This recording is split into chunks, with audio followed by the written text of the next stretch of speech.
ভদ্রমহিলা আমাকে টাকা দিতে গেল, আমি বিরক্ত হয়ে আমি বললাম, যান, এখন ব্যস্ত আছি, পরে কথা বলবো। কারণ ওই মামলাটা ফাইল করতে আমার পকেট থেকে আমি 5,000 টাকা খরচ করেছি।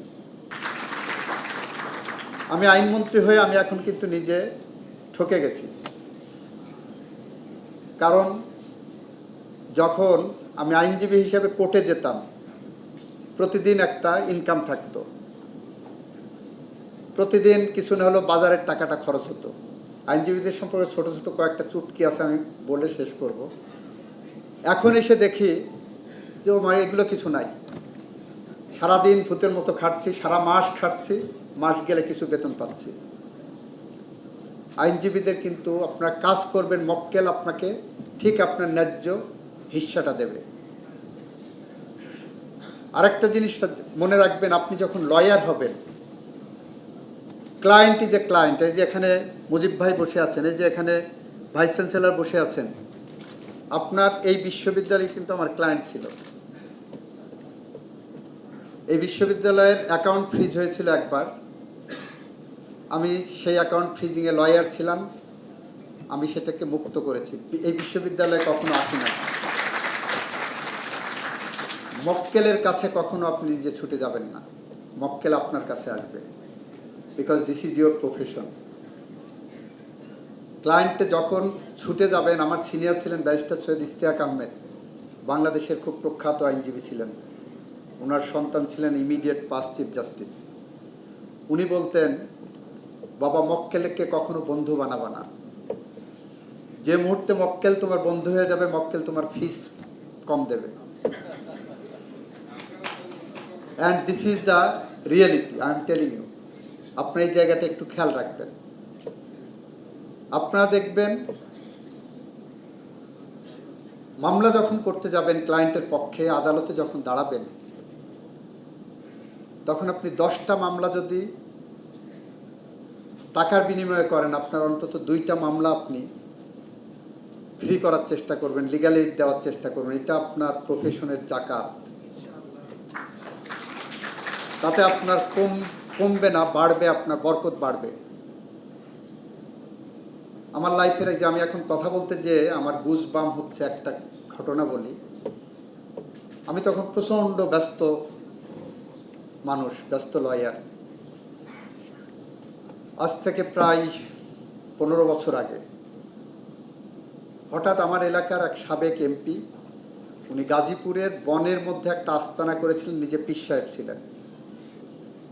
তো ওখানে মাটি কাটা লোকজন এসে পীর সাহেবের কাছ থেকে দোয়া দরুদ নিতেন। তো উনি একদিন ফোন দিয়ে বললেন যে এখানকার একজন ভদ্রমহিলা মাটি কাটে, তার একটা সমস্যা আছে, তোমার কাছে পাঠালাম, তুমি যদি একটু দেখে দাও। তো আসলো, পাঠাতে বললাম, ভদ্রমহিলা আসলেন। তার একটা সিভিল মামলা, তার সরকার থেকে সে 5 শতক জমি পেয়েছে ভূমিহীন হিসাবে, গাজীপুরের শ্রীপুরের সামথিং এলাকায়, মেন রাস্তার পাশ দিয়েই হবে। ওই জমির উপরে পাশের জমি আবার একজন আইনজীবীর। ওই আইনজীবীর মনে হয়েছে যে ওই 5 শতক জমি পাইলে তার জমির সংখ্যাটা বাড়বে এবং লোকেশনটা ভালো হয়, কর্নার প্লট হবে। উনি যে একটা মামলা ঠুকে দিলেন সিভিল কোর্টে। সিভিল কোর্টে মামলা ঠুকে দিয়ে উনি জিতে গেলেন ট্রায়াল কোর্টে, অ্যাপিলেট কোর্টেও জিতলেন লয়ার। তখন ভদ্রমহিলা আসলেন, এসে খুব কান্নাকাটি করছেন। তা আমি ফাইল টাইল দেখে আমি দেখলাম যে she had a point, legal একটা ভালো পয়েন্ট আছে। আমি রেডি টেডি করে পরের দিন ভদ্রমহিলার মামলায় কোর্টে দাঁড়িয়ে রুল স্টে দুইটাই নিলাম, ইনজাংশন নিলাম, যাতে করে ওই লয়ার তাকে উচ্ছেদ না করতে পারে। ভদ্রমহিলা আমাকে টাকা দিতে গেল, আমি বিরক্ত হয়ে আমি বললাম, যান, এখন ব্যস্ত আছি, পরে কথা বলবো। কারণ ওই মামলাটা ফাইল করতে আমার পকেট থেকে আমি 5,000 টাকা খরচ করেছি। আমি ধরে নিয়েছি গরিব মানুষ, এটা আমার জাকাত। ভদ্রমহিলা চলে গেলেন, যে পীর সাহেবকে বললেন, স্যার, এই উকিল সাহেব এখানকার আইনজীবীদের যেমন কিনে ফেলছে, হাইকোর্টের লয়ারকেও কিনে ফেলছে। বলছে, কেন? তাকে তো টাকা দিয়ে কেনা যাবে না, কেন এরকম হলো? তো বলছে স্যার আমি টাকা দিতে গেছি, আমার টাকা নেয়নি, কিন্তু আমার কাজ হয়ে গেছে। তো সে ঠিক আছে বুঝছি, চলো তোমাকে নিয়ে যাও। পরের দিন এমপি সাহেব আসলেন ওই জাহানারাকে সাথে নিয়ে, ভদ্রমহিলার নাম জাহানারা। আমি বললাম কি বিষয়? তখন এমপি সাহেব ইনে নাটশেল কথাগুলো বললেন আমাকে, এই কথাগুলো। তো আমি তখন ভদ্রমহিলার দিক তাকালাম, উনি মাথা নিচু করে আছেন। তাহলে মাথা তুলেন, কি করেন? বললো স্যার মাটি কাটি রাস্তায়। প্রতিদিন কয় টাকা পান? 150 টাকা।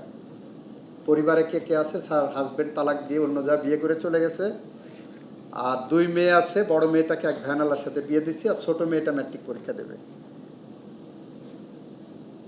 তা আমি বললাম যে আমাকে আমার ফিস কত জানেন? বলে স্যার কত? আমি 1 লাখ টাকার নিচে তুই মামলা আমি যাবো না, যাই না। তখন দেখি একটু হয়ে বলে স্যার আমি টাকা পরিশোধ করে দেবো সময় মতো। This was her commitment. তখন আমি বলছি টাকা আনছেন আজকে? বলছে জি আনছি। বলে ওর চোখে যে খুশিটা দেখলাম, যে আনন্দটা দেখলাম, যে হাসিটা দেখলাম, এইটা কখনো 1 লাখ টাকা দিয়ে কেনা যেত না। জাহানারা সেদিন শাড়ির আঁচল খুলে, তার শাড়ির আঁচল খুলে আমাকে 1500 টাকা বের করে দিলেন। আমি বললাম খরচ হয়েছে 4500 5000 টাকা, 1500 টাকায় কি হবে? বলে স্যার আমি এই আর 1 মাস কাজ করে জমায়ে 2 মাসের টাকা আপনাকে দিয়ে যাব। তা আমি 1500 টাকা ওর কাছ থেকে নিলাম ওর আনন্দের জন্য। নিয়ে বললাম তোমার মেয়ের সামনে মনে হয় ম্যাট্রিকের ফর্ম ফিল আপের টাকা লাগবে, এই টাকাটা তোমার মেয়েকে আমি দিলাম, ফর্ম ফিল আপ করবা। এবং এই বিশ্বাস করেন প্রতি বৃহস্পতিবারে এই ভদ্রমহিলা তাহাজ্জুদের নামাজ পড়ে প্রতি বৃহস্পতিবারে সে আমাকে একটা কল দিত। উনি মারা গেছেন, তার সন্তানরা এখন আমার সাথে যোগাযোগ রাখে। এই কথাটা এই কারণে বললাম, আপনারা যারা আইনজীবী হচ্ছেন, কোর্টে যাচ্ছেন, সব কিছু টাকার মানদণ্ডে দেখার প্রয়োজন নাই। আপনাকে আপনার নীতি নৈতিকতা দিয়ে দেখতে হবে। ছোট বারান্দার আইনজীবী হবেন না, বড় বারান্দার আইনজীবী হওয়ার চেষ্টা করবেন। ছোট বারান্দার আইনজীবী মানে জজ সাহেবদের বিল্ডিং আছে দেখবেন, পিছনে একটা বারান্দা থাকে শুধু বিচারকদের চলাফেরার জন্য। ওই বারান্দায় যদি আপনি চলাফেরা শুরু করেন আর জজ সাহেবের রুমে ঢুকে, খাস কামরায় ঢুকে অর্ডার নেওয়ার চেষ্টা করেন, তাহলে আপনি আইনজীবী হতে পারবেন না।